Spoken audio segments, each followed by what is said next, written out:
Hi, everyone, and welcome to How to College, our podcast where we get together over some coffee and have some real conversations about what it's like to be a first-generation college student and what that means before, during, and after college.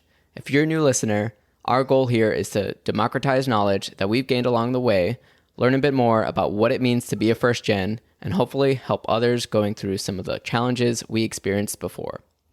My name is Joseph. I'm one of the podcast hosts, and I'm the first in my family to go to college. On today's show, we will be discussing the topic of having a job while in school.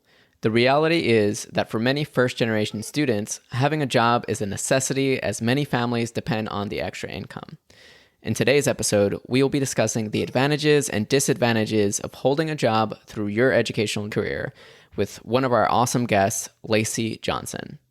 Lacey's currently in law school and has an amazing story to share with us about how she handled having a job before college, during college, and while preparing for grad school. She'll talk about the ups and the downs and how this ties into her overall story.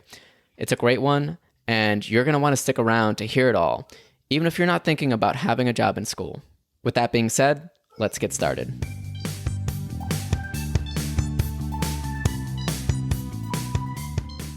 Hey, Lacey, thank you so much for joining our show today. We really appreciate you taking the time. Can you tell us a little bit about yourself? Just to introduce myself, my name is Lacey Johnson. My dad was actually a farmer. My mom was a social worker. I grew up in a small sleepy town in Central California known as Bakersfield. But really the place that I call home is Los Angeles. I was born in 1991, and Los Angeles, particularly South LA, the African-American kind of mecca in Los Angeles, was on fire in the civil unrest of 1992 after the Rodney King beating. So my mother said, as a single mom with two children at the time, now there are three of us, said, this neighborhood is a little too dangerous to be raising my children in. So she packed up her bags and said, the city is not a good place for kids right now, especially not Black kids. And so we moved to Bakersfield. But what's interesting enough is when I grew up, I wanted to come back to Los Angeles, which was what I considered to be my home, where all my cousins were, where my grandfather was. To talk a little bit about my college experience, my undergraduate experience was very tumultuous, to say the least. I did not have a college-going culture in my family. And my mom was like a nerd. She always had straight A's, did really well, but of course was at this very under-resourced high school in Compton. So when she graduated, she got a full ride to USC, which is a very well-to-do private school in Southern California. She enrolled, but she dropped out after the first semester. My mom was a college dropout. No one before that had ever attempted to go to college in our family. We had this history of being really, really smart, but educational institutions didn't work for us. So when I say my family didn't have a college-going culture, I mean, we valued education. We always valued education, but it's just the educational systems, we just didn't believe in. We didn't believe that they worked for people like us.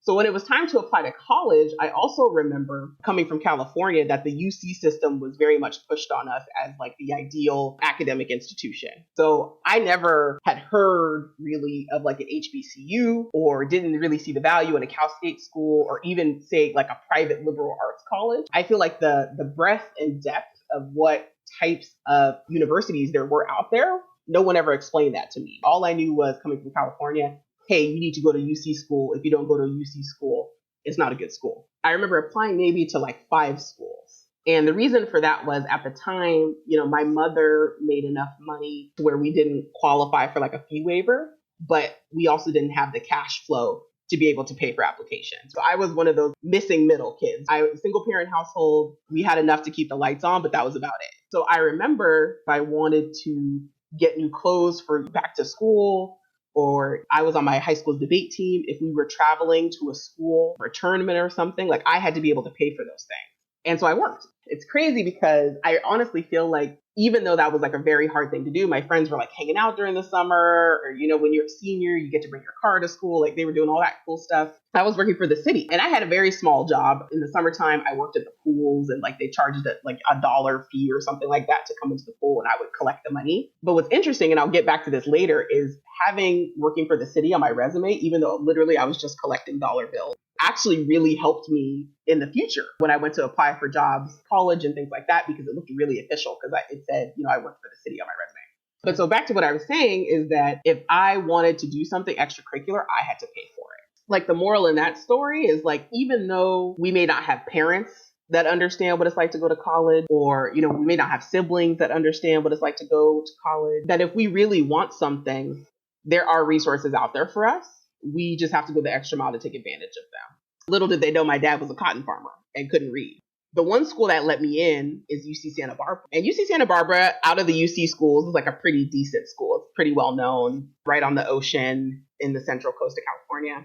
But the one thing that I didn't know is that there were no Black students, like none. There was no way for me to know. I had never visited. I had never seen the campus. I had seen some photos and I saw the ocean on the website, and I just threw my application in. But I think that that's also another first gen disadvantage. Like, I didn't have the opportunity to vet the school before I got there. I had to shoot blind. So I showed up on campus. My sister drove me to college. Like I was saying, like, we just don't have a college going culture in my family. So when I went to school, I feel like a normal student, they have this big whoop-de-doo, like they have a party, their parents rent a U-Haul, they get all new furniture, they put it in, you post on what were we using back then, MySpace.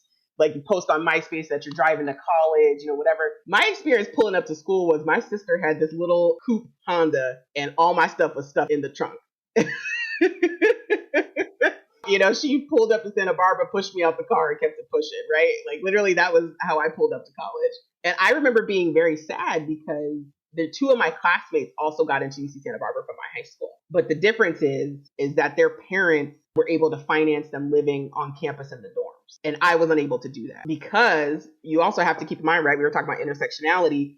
You also have to remember the historical context of what was happening at that time. So I graduated from high school in 2009. That was also right when the economy was collapsing. That was the housing crisis. Like, people were losing their homes, and that happened to my family. So my mom lost her house. She couldn't take out loans for me to go to school. So I remember having a conversation with my mother, and, I told her, I'm like, hey, I want to go to college. And, she was in tears, and she was like, Lacey, I would love for you to go to college, but I hope you know that I can't help you if you go. Like, I don't have the cash to give you. And she told me, she said, well, if you stay in town, there's a Cal State school in Bakersfield, where my mother was living at the time. And she's like, well, if you stay in town, you can live at my house for free. And obviously I'll feed you, no bills. But she's like, the second you step foot outside my house, I can't help you. And so that was a moment for me where I had to decide whether I was staying or I was going. And I knew that going was going to be hard. I didn't know how I was going to make money. I had no clue. I had no clue what a college class was like. Like, I didn't know what my schedule was going to be like. I didn't know how big of a load it was. And I came in knowing I was going to have to work. And then to add on top of that I couldn't stay on campus. So I remember my sister dropped me off. I found some random room to rent in some random lady's house. And there were 3 girls that were going to UC Santa Barbara in one room. And my rent was like, I still want to say it was probably $500. Like, it was ridiculous what I was paying for there to be that many people in one room. I was like staying in a bunk bed. And so it was socially isolating. Everyone lived on campus, and campus was like a good 20-minute bike ride from where I was staying. So was it impossible for me to hang out? No. Was I disadvantaged? Absolutely. And not only did all the first year students live in on-campus housing, but there was a Black hall of students. And all of the Black students, all obviously using that very liberally because there weren't that many of them, right? But they all lived on one floor in this one particular dorm hall. So they were able to build community because there was like the African hall where all the Black students lived. And then I was a 20-minute bike ride away from campus. So it's not just, my mom couldn't help me live on on-campus housing. It's also I couldn't find my community because I couldn't live in on-campus housing. So fast forward, the UCs are on a quarter system. We're halfway through the first quarter. I'm struggling academically. I am working full time at a Kmart that's like around the corner, literally full time. So I would work all day, Monday, Wednesday, Friday, Saturday, and all my classes were squished on Tuesdays and Thursdays from sun up to sundown. And on Sundays, I would study. That was my schedule every week. And I kept it up. I don't know how I did it. Like, I honestly, when I look back at undergrad, like, it was so traumatizing. And I just think about how many students are out there doing that silently. Like, there are so many students that don't have the cash, that are on their last meal, that have parents that want to help them so bad, but are crying because they can't do it. They can't afford to do it. You've maxed out the support that the school can give you, and you're just stuck, and you have to make it work. Like, if you want it that bad, you'll figure it out. But the stress that comes with it is insane. Yeah, especially with all the unknown factors, right? Absolutely. I had never lived outside of my house before. So I'm in a new city. It's a very white and wealthy city. And I didn't know that before I got there. Then on top of that, I'm on this campus that's also very white and wealthy, and I didn't know that before I got there. Then on top of that, I'm working. And not only am I working, but I'm working full time. I'm literally pulling 40 hours a week on top of a full-time school schedule. So, to make a long story short, I end up dropping out after the first quarter. The first 10 weeks, I couldn't do it. And it's not even that I couldn't maintain the schedule. The schedule was fine. I was used to working hard. I was already working in high school. I had family responsibilities. It's not even that. It was the social isolation that was the nail in the coffin. I could not find friends. I could not build community. And I think that's when I realized that that was so important to me. I think growing up, that's something I always had, whether it was through church, whether it was my actual biological family, whether it was through friends, whatever. But I think when I moved to a new community and I couldn't get my bearings, I couldn't figure out where I belonged, that's what made me pull the plug. I had to tell my mother, and I was so scared to tell my mom that I had failed. So I cooked up this master plan. Okay. I said, and I really did. I'm not even kidding. I was like, what can I tell her that is greater, that will make her happier, so she'll forget that I dropped out of school? And so I went to my mother and I said, Mom, I don't like UC Santa Barbara. I'm going to drop out. I'm going to transfer to community college. I'm going to do 2 years at community college, and I'm going to transfer to UCLA. That's what I told her. When I decided to go to community college, I had another choice to make. Do I stay in Santa Barbara? Do I go back home to Bakersfield? Do I go to LA? Where do I go to community college? And so, I don't know how I had the foresight to do this. I would have to spend some more time thinking about it. But I remember looking up the best community colleges in California. Like, what are the highest ranking community colleges in California? And ironically enough, you know what the number one is? Santa Barbara City College. So I sat down and I'm literally talking to myself, right? I said, Lacey, what do you need to survive? And I said, the first thing I said was, I need a higher paying job so that I can work less hours. Okay. That was the first thing I said. And, honestly, this almost brings tears to my eyes, because I'm just like, how the hell was I this mature? I don't know how. I really didn't have any support. I figured out if I could figure out how to make more money, that I would work less hours and I would have more time for school or social activities, and that would help me maintain my balance. So now you're asking me, how did I get a higher paying job? Okay. I leveraged that little job I had in high school working for the city, because I found a job working as an after school program assistant. And in Santa Barbara, those after school programs are run by the city. They're not run by the school district or by, these nonprofits. In Santa Barbara, they're run by the city. So I completely fudged my work experience on my resume, right? Fake it till you make it, totally, I was stretching it. But my resume said that I worked for the city previous, a different city, but it said I worked for a city. Little did they know I was collecting dollars at that pool. That's literally what I was doing. I was facilitating community programming. Okay. That's what I was doing. And so when they reviewed my application, I was at the top of the list because they said, oh, Lacey's already worked for the city and she's in college. Bam. Okay. All of a sudden, I was making between $12 and $15 an hour, which meant that I only had to work part-time. So my schedule became, I went to school from 9 to 12, and then I worked from 2 to 6 every day, Monday through Friday, and I had my weekends to myself. I like how you still remember that schedule, by the way. No, okay. It was a good 4 years of my life. I'll never forget it. And then I used that after school program job to get a job. This is a ladder, right? I'm literally stepping on stones, and each step is a stretch. And I think, that's a life lesson right there. Don't be afraid to stretch it. Okay. You have to stretch it. You grow from stretching. So I was an after school program coordinator, which meant I hung out with kids after school. I was able to stretch that job into being a teacher's assistant at a high school, more money. So then my schedule became, I worked from 9 to 12, and then I went to school from 1 to 6 every day. And that became more manageable for me. My grades improved. When I went to community college, I got straight A's. When I left UC Santa Barbara, my GPA was a 2.5. When I graduated from community college, Santa Barbara City College at that, I had a 4.0 GPA. It was never about my ability. It was about, could I create an environment where I could thrive?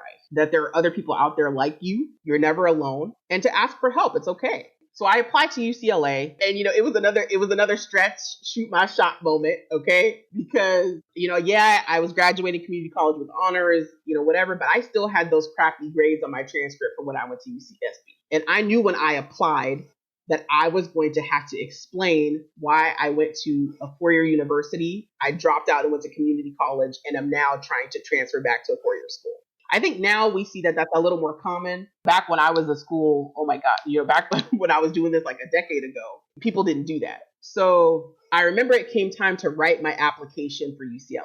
And I was like, what am I going to write about? What am I going to write about? And I really questioned whether I was going to authentically answer whatever the prompt was. I don't remember what it was, but I remember sitting down and having another conversation with myself. I think that's like another theme of this podcast is have conversations with yourself. So I remember sitting there and being like, okay, Lacey, are we going to be 100% Lacey? Or are we going to be 50% Lacey today? Like, what are we going to do? Like, what are we going to serve UCLA today? And I decided that I was going to tell my real story.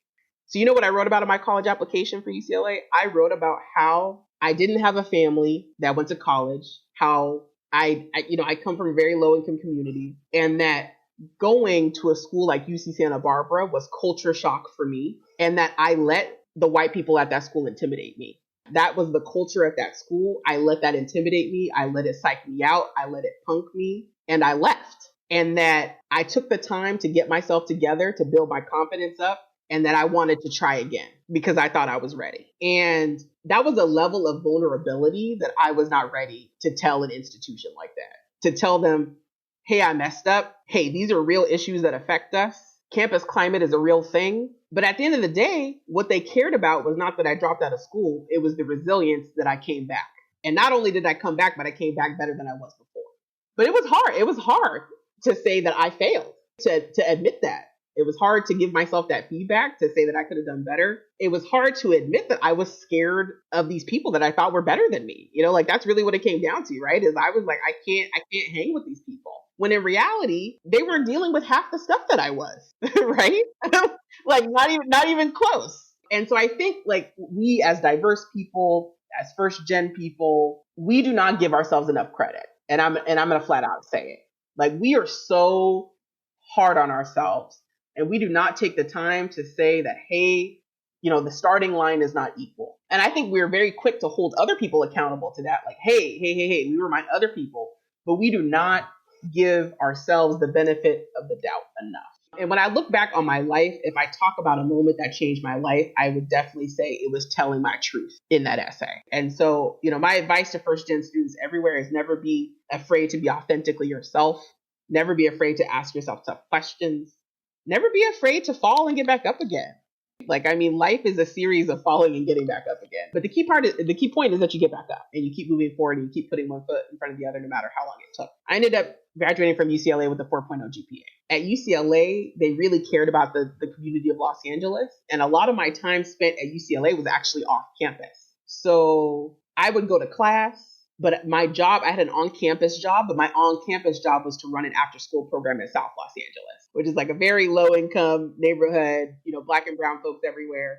And so, yes, I was like, I was in the ivory tower, but I was spending half of my time at the ivory tower in Black South LA. And that's what I needed to make it. Like, that is literally what I needed to make it through, was to be a part of a school that cared about the community that I came from and allowed me to do that too, and saw value in that. So I joined this program, actually the one that I worked at, it was called SHAPE. And it was run out of the African Student Union, which was like our Black club on campus. And that ended up being my community, was this program that was housed within our African Student Union.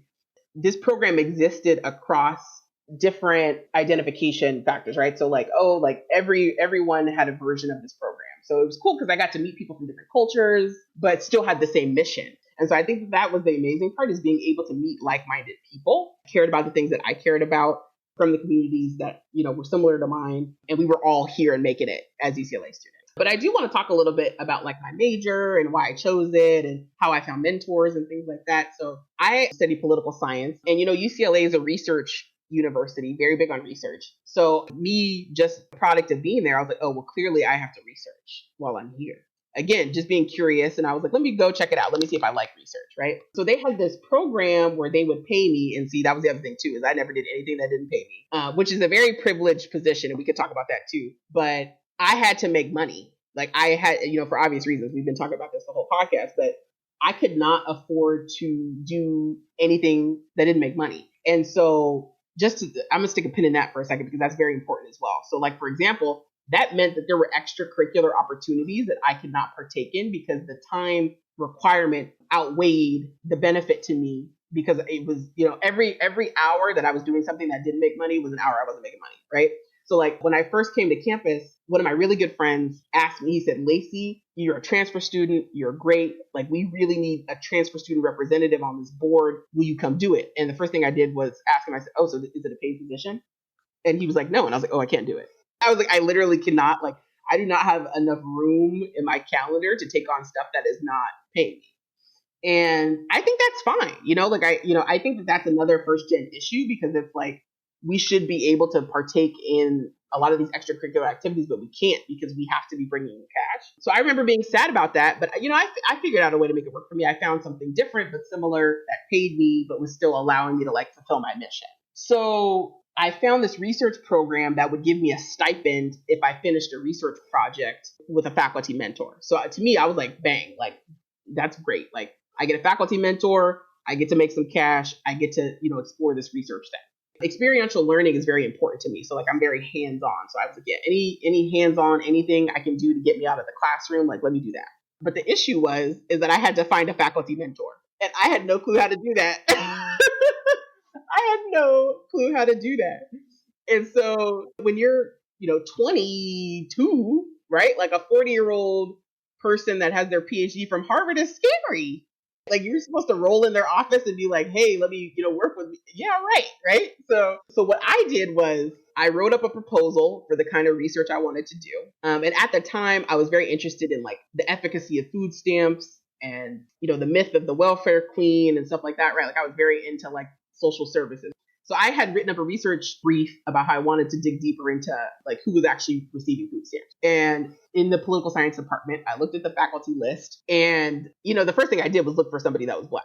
So I was like, who is in this political science department that's Black? Like, it'll probably be easier for me to talk to them. And there was one.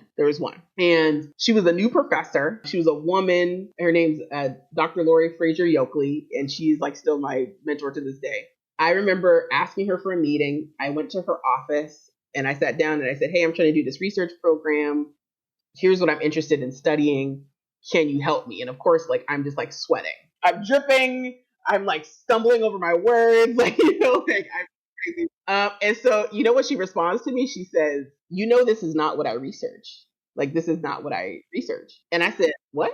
Right? I'm like, what do you mean? This is the political science department. What do you mean this is not what you? And she said, and this is what the great thing about seeking out people that understand you, right? Is she said, Lacey, the way that this works is you can only do research with me if you research what I'm researching. That's how this goes. And, and that's the whole hidden curriculum. I had no clue.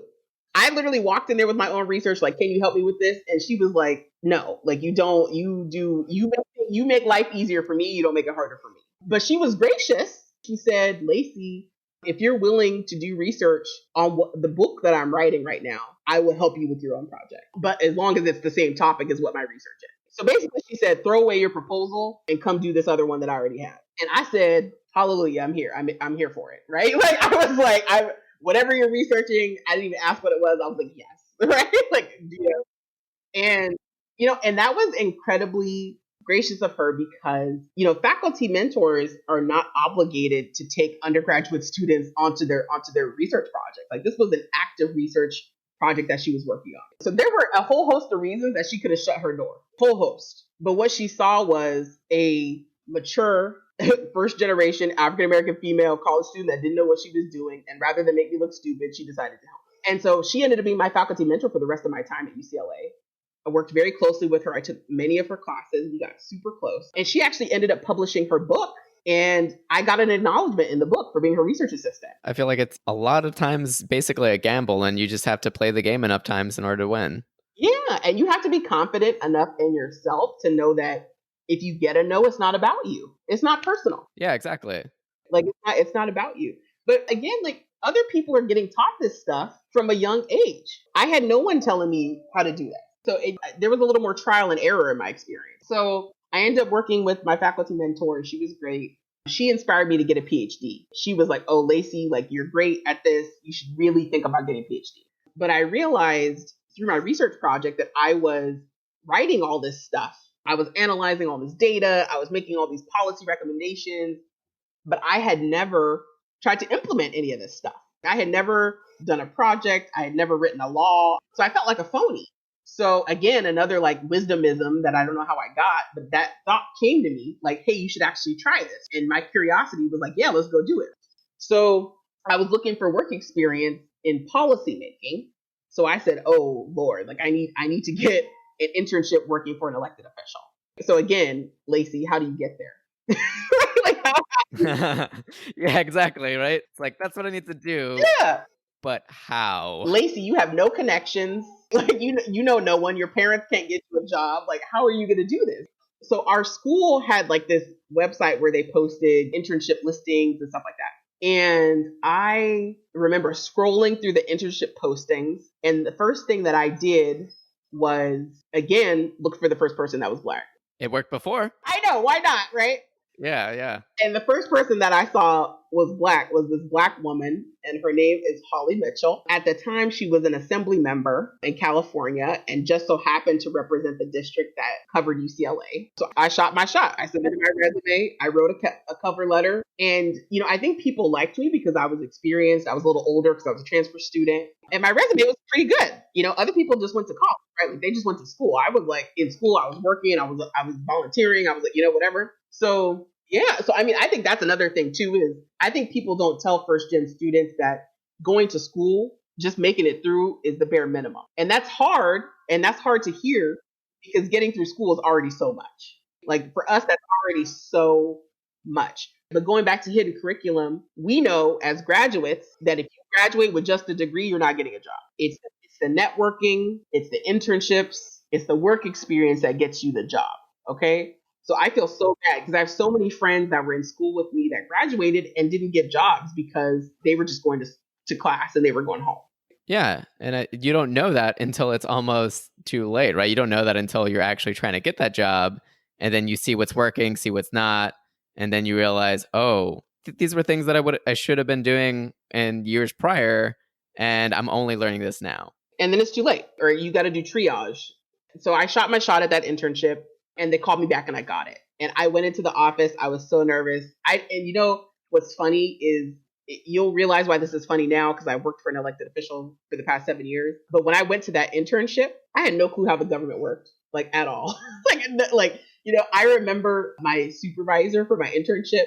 He asked me, he said, Lacey, he was quizzing me on the levels of government and I didn't know. And see, this is the other thing too about academe not teaching you practical things, because you would think I had a political science degree.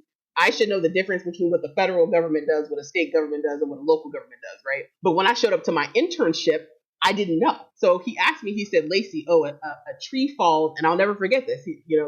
This is like 10 years ago. I still remember it like it was yesterday. He said, Lacey, if a tree falls from the sidewalk into your front yard, do you call the city, the state, or the federal government? And I said, oh, you call the state. And he was like, no, you do not call it. You definitely call your city for that. I learned so much in that short amount of time, right? Like this was like an hour meeting and I learned so much about how the government works.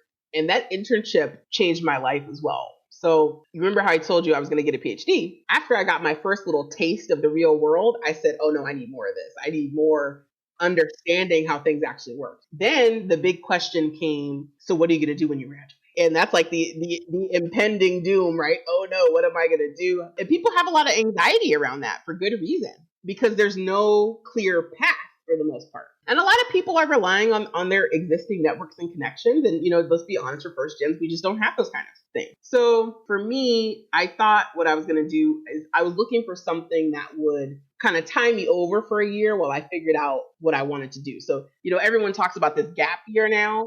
I wanted a gap year at the end of my undergrad, not at the beginning. Not before I started, but after I graduated, I wanted a gap year to like figure out what I was doing. So I started looking for like, you know, 1 year fellowships that would pay me, would buy me some time before I actually had to start working. And so I remember being back at my internship working for that assembly member, right? And one of her directors said to me, Lacey, you remind me so much of the assembly member. You know, you guys should really formalize your mentor-mentee relationship. And that's a whole nother topic, is asking for sponsorship and getting mentors and mentee. I'm happy to go off on a whole other tangent about that too, but we'll stick a pin in that for right now. But he pulled me to the side and he said, Lacey, you remind me so much of her. You need to spend more time with her. And he also said, you know that the assembly member was a Coro Fellow. Have you thought about doing the Coro Fellows program? And Coro is a public affairs fellowship program. They have a couple centers across the country, and it's very prestigious. There's only 12 people per center. There's probably only 50 people in the program in the country every year. And I didn't even think I could apply. I was like, who's going to pick me for this program? The assembly member graduated from it. Who am I? Whatever, right? All that insecurity started creeping back in. So I was like, I'm going to apply, but I wasn't really counting on it, right? And the one I got into was the Coro Fellows program. The one that was the most prestigious was the one that accepted me. And that's how it happens sometimes, right? It happened with Santa Barbara, right? Like, listen, like, what's for you is for you, okay? Like, literally, what is for you is for you, and it doesn't matter how you got there or how you're going to get through it. The experiences that you're supposed to have are going to happen. And the crazy part is I wouldn't have even known about that fellowship had it not been for this internship that I had. I would have had no clue. And when you Googled it, it wasn't something that looked impressive. So I was like, what is, I don't know. Do I want to associate myself with this? Right. It's a small nonprofit organization. It's not like they have millions of dollars to invest in advertising and, whatever. But I was like, oh, if the assembly member did it, it must be good. So I applied to the Coro Fellows program. I got in Los Angeles, where I already was, which is beautiful. And Coro in Los Angeles is the network to have. Okay. That is the one. And I didn't know that.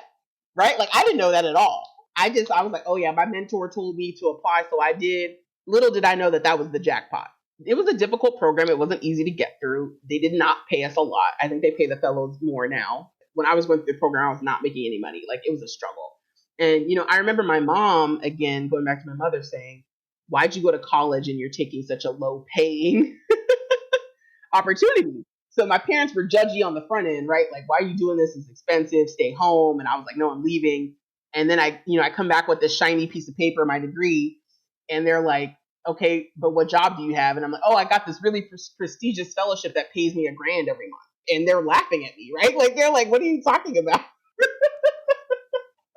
But what they don't understand is that, yes, I had to rough it for 9 months, but the opportunities and connections that it gave me are priceless. So, we rotated to different companies every month, organizations. The last organization that I was placed with kept me. They hired me. And that has been my job for the last 7 years. So my last placement was actually working for the county of LA for a district supervisor who's an elected official. And, I was very privileged because they told me from the front end that they were evaluating me for a full-time position. So at the time, they were not paying me, but I knew that I needed to work my butt off because it was going to lead to a full-time offer if I did well. And so how did I make sure that it led to a full-time offer? And so not every internship turns into a job.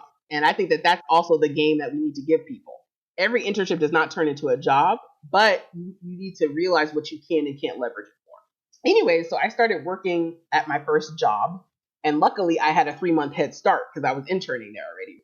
And so just to describe my job a little bit, so I work in land use, or I should say works, because what we're going to get to further in the podcast is that I'm now back in school. So, sorry for the spoiler. So for the past 7 years, it's so recent though, it's hard for me to talk about it in the past 10. So my job for those 7 years was I worked for an elected official in land use development, which is very broad. My title technically was Deputy for Community Development, which was also very broad. It's hard for people to understand what I was doing, right? And so I think that that's like another thing to think about too, is how do you really understand what a job is and what it entails? Because what the job description says doesn't necessarily mean that that's what the job is. And I think like I had to learn that the hard way too, because working for an elected official is like a very sexy job. That's very impressive to tell people, but you have to look at the types of things that make a job a good job for you or not, right? So for me, what's important is that, the mission is aligned. And it was, because the district I was working for was South LA. So a very underprivileged community that needed a lot of help. And I was happy to be a part of that mission to better that community. The hours were long, like very, very long. Like I worked more than 40 hours pretty much every week. I also think another thing that's important to think about when you're picking a job is who your immediate supervisor is going to be. So just because I joined that, particular elected official's office, that doesn't mean that that's who I'm reporting to. So who are you reporting to and what's your rapport like? And then also, is the salary what you need it to be? Because salaries are always negotiable. And I think, right, that's also part of the hidden curriculum is salaries are suggestions. They're not actually, they're not fine lines. Yeah, and sometimes they expect you to negotiate. But no one tells you that, right? No one tells you that. So anyway, so I mean, I think that those are a couple things to keep in mind when you're picking your first job. Obviously, you can't be too picky when you're right out of college, but I think those are definitely like key things to think about. What I love most about my job is that the impact was so visible and that the results were so measurable and definite. I think another big thing that is difficult for first gen students is professionalism. Sometimes, try to insert those conversations about how cultural things like hair impact others more than others. I think like having to dress the part was also a big piece for me. I'm also like a plus size woman too. So I think that that's like another dynamic is like, can big people look professional? Like, can you look clean? And that was a struggle for me because like, a suit in my size is not cheap. I mean, it's not cheap for anyone, but particularly someone that's not like an average size.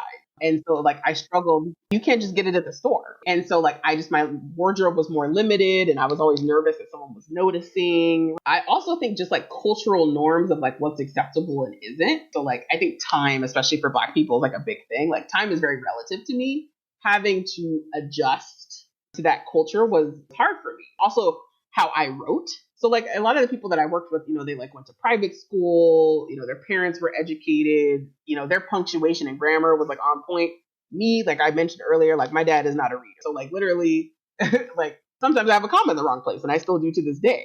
And so not feeling inferior about those things and like really having to take them as learning opportunities and like seeking the support and resources that I needed to be able to make it through is what ended up being helpful. And I mean, I think that goes back to what we were talking about earlier about seeking mentors. So in the office, I immediately sought out people that I thought could be sympathetic to what I was experiencing and transitioning into the workplace. And they were helpful. I would ask them for feedback on how to navigate, my outfits or my hair, or if I thought, someone said something that was insensitive culturally and those types of things. And it was helpful to like build that team of people that I knew I could go to. Yeah. No, I mean, I had to do the same thing, right? Like just finding people who can do anything as little as, hey, I need to send this email off and I know this sounds weird, but can you read it beforehand and make sure that it sounds good? What am I doing right? What am I doing wrong? I don't know, right?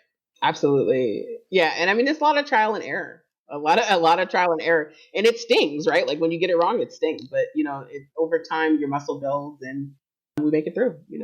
And so that's when I started thinking about going back to school. And, it took me a long time because I was very traumatized by my undergrad experience, right? Like after I graduated from UCLA, I was like, I'm never going back to school again, right? Like you heard the whole story about how I got through. And that was already one miracle. I'm not gonna like shoot my shot again at that, right?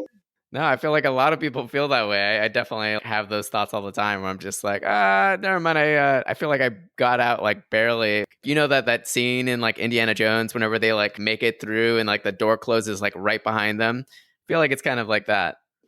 Absolutely. Like it was a gauntlet for sure. And I was like, I'm not trying to run it back. Like I'm really not, right? I'm not trying to do that to myself again. But what I also learned though is I was observing the world over those years, but I also was observing myself.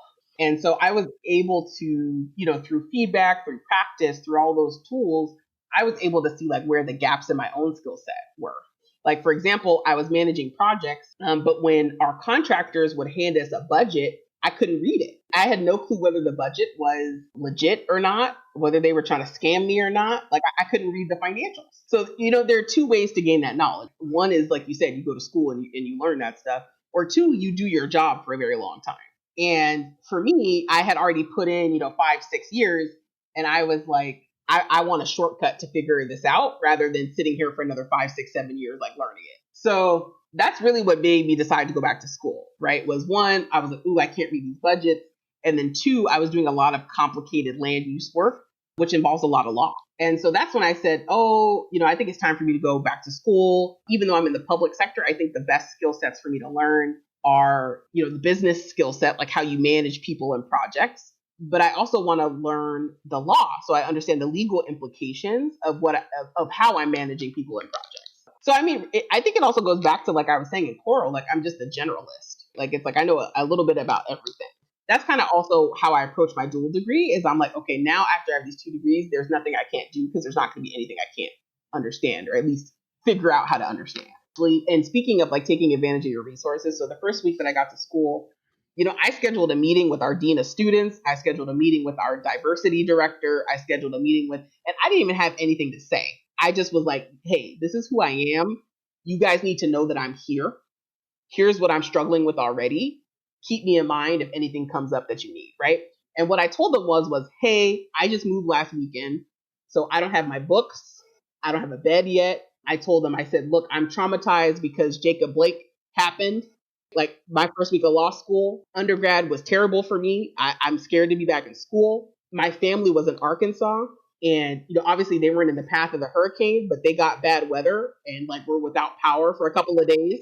So I said, hey, these are all the things I'm dealing with, and it's the first week of law school, which is like the worst week of your worst semester of law school. And I said, and I still am showing up to class with my classmates that have been here for a month and have not a worry in the world, right?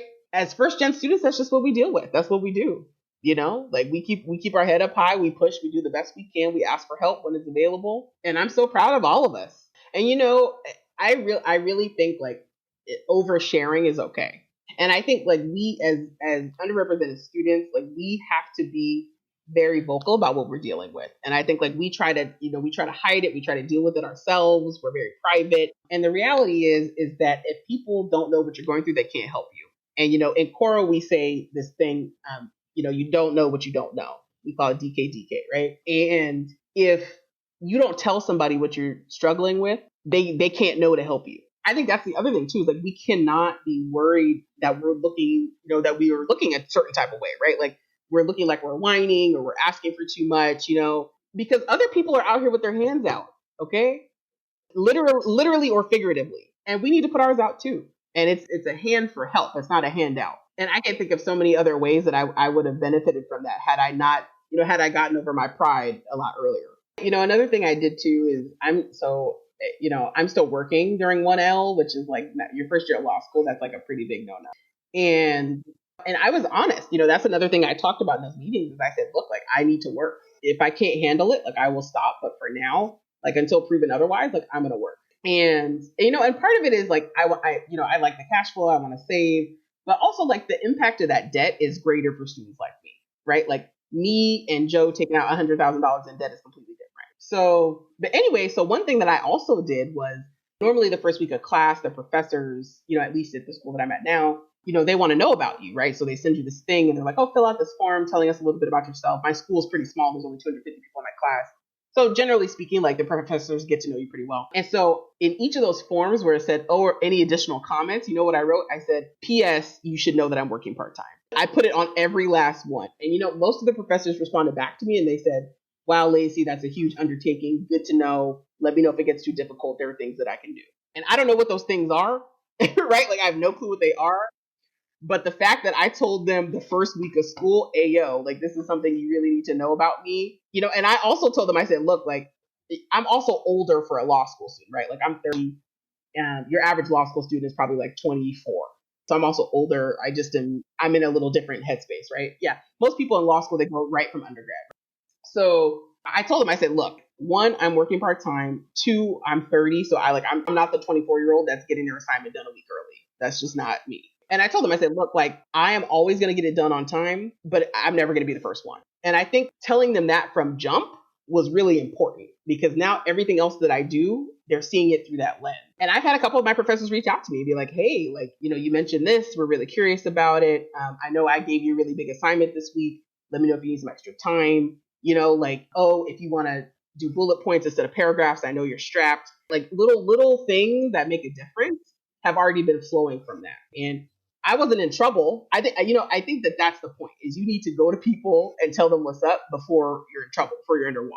Because if you tell people after you're underwater, there's not much people can do. If you go from the front end, adjustments can be made along the way so that you're never feeling overwhelmed. But if it's too late, it's too late. And I think too many of us wait until it's too late. No, I mean, I completely agree. I really think at the end of the day, what it comes down to is figuring out who you are and being that unapologetic.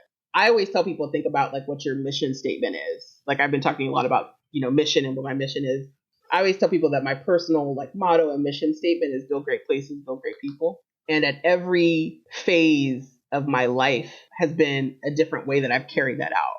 I like that. I really do like that. I like that you have like your personal mission statement. And oddly enough, like it's one of those things that I think I took a class on and like, yeah, we make the mission statement and then we never visit that again. But it makes a lot of sense whenever you have those little decisions that you need to make over time and you can always go back to it. It works with the business and I think it works with you. So I really like that. Lacey, thank you so much for joining us today. You've been a huge help, and we know that your story is going to help somebody else out there feel like that they are not alone and let them know how they can use your story and your lessons learned to move forward in their life. Awesome. Yeah, no, happy to be a resource. And again, I'll say we see you. You're one of us, and don't ever feel alone.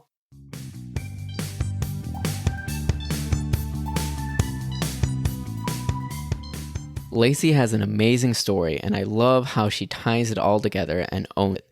She's motivated to go the distance and continuously level up to get where she wants to be. She's super grounded and she's reaching for new heights. And I think she encompasses a lot of what it means to be first gen. Well, that's it for today. Thanks again to our speaker for their time and sharing their stories, and thank you for listening in. Follow us on social media and share with us your experience or inexperience with today's topic. You can find us at howtocollegefirstgen.org or at howtocollegefirstgen for Instagram and Facebook, and HTC First Gen on Twitter. Let us know your thoughts and what you'd like to hear from us in the future. If you would like to get in contact with one of our guests, be a guest, or have some feedback, we'd love to hear from you. Thanks again for listening in.